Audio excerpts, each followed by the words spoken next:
প্রিয় মানুষটি কেন তোমার উপর ঘন ঘন রাগ করে জানো? প্রিয় মানুষটি কেন বকাবকি করে জানো? প্রিয় মানুষটি কেন অভিমান করে জানো? প্রিয় মানুষটি তোমার উপর মাঝে মাঝে খুব রাগ করে, তাই না? কোনো অপরিচিত কারোর সাথে কথা বললেই খুব বকাবকি করে। ও শুধু আপনাকে খালি বাধা নিষেধ আর সন্দেহ করে, এটা করবা না, ওটা করবা না, কেন করছো, করবাই বা কেন, এমন নানা প্রশ্ন। এই বকাবকি, রাগারাগি, সন্দেহ মনটাই খারাপ হয়ে যায়। শুধু মনে হয় ও তোমাকে একটুও বুঝে না, তাই না? ও বুঝি আমাকে ভালোবাসে না, এত কেন একটুতেই রাগ করে।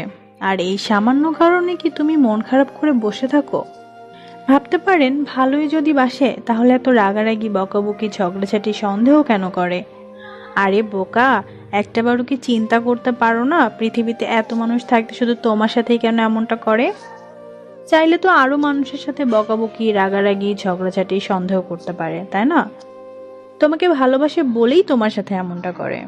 প্রতিনিয়ত তোমাকে হারানোর ভয় তাকে কষ্ট দেয়। আপনি কি একটাবারও ভেবে দেখেছেন আপনার সেই প্রিয় মানুষটি কেন এমন করছে আপনার সাথে? খালি তো উল্টো বুঝেন। ও আপনাকে ভালোবাসে বলেই আপনাকে নিয়ে এত চিন্তা ভাবনা করে। যদি সন্দেহই করতো তাহলে কখনো আপনাকে এতটা ভালোবাসতো না। ও আপনাকে অপরিচিতর আড়ালে রাখতে চায় সবসময়। যেমনটা ঝিনুকের মাঝে মুক্তা লুকিয়ে থাকে, ঠিক সেইভাবে আপনাকে লোকচক্ষু আড়াল থেকে লুকিয়ে রাখতে চায়।